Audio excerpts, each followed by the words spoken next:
शिवांक यादव जी राधा वल्लभ इस्लामाबाद से।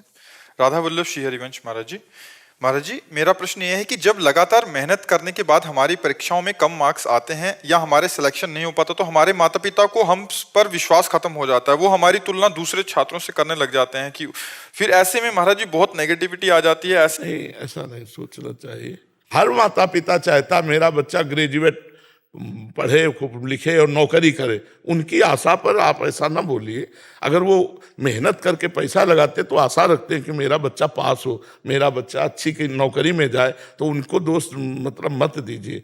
अगर वो कह रहे हैं तो हाथ जोड़ करके हमें यही मानना है कि बिल्कुल बिल्कुल सही बात है, मुझे उसके जैसा पढ़ना चाहिए, मुझे उसके जैसा, पर मैं प्रयास कर रहा हूँ, नहीं बन पा रहा हूँ, मेरा भाग्य है।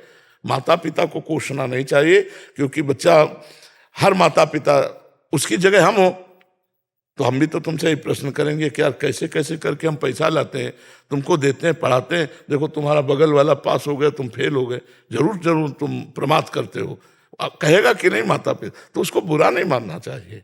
हमारा प्रयास जरूर शिथिल है। नहीं, हम ये पूछते हैं कि जब कोई प्रश्न लिखता है तो हमारे ही चैप्टर से तो लिखता है। अगर हम 12वीं क्लास में है तो 13वीं वाला तो प्रश्न होगा नहीं, होगा तो 12वीं वाला ही ना। तो हमने अपने चैप्टर को क्यों नहीं कंठस्थ किया, क्यों नहीं उसको अपने माइंड में रखा? हमारी प्रमाद स्थिति क्या हमें तो ज्यादा ज्ञान नहीं, लेकिन हम इतना जानना चाहते, क्या कोई ऐसा प्रश्न आता है जो चैप्टर से अलग हो?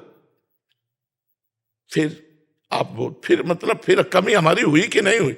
हमने अपने चैप्टर को तैयार नहीं किया, हमने अपने ग्रंथ को तैयार नहीं किया। हम जिस क्लास में हैं, हमने अपनी पढ़ाई में प्रमाद किया, ये मानना होगा। अगर सही उत्तर देंगे तो क्या नंबर देने वाले वहां पक्षपाती बैठते हैं क्या? मुझे लगता है ऐसा नहीं होता है। जो सही उत्तर होता है उसका सही अंक भी मिलता है।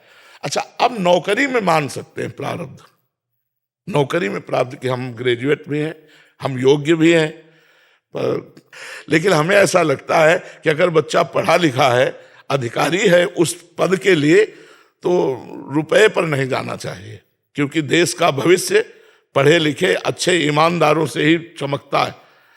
चाहे जिस डिपार्टमेंट में हो, समाज सेवा तो तभी होगी जब धर्म की प्रधानता हो, धन की नहीं।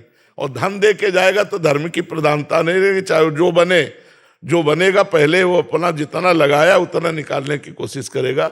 नौकरी के विषय में तो हम कह सकते हैं कि प्रारब्ध जोरदार होगा तो मिलेगी, नहीं तो पढ़े लिखे सब कागजात रखे रहेंगे, नौकरी मिल। लेकिन पढ़ाई में हमारी अगर कमजोरी नहीं तो हम अंक अच्छे लाएंगे, पक्की बात है बच्चा।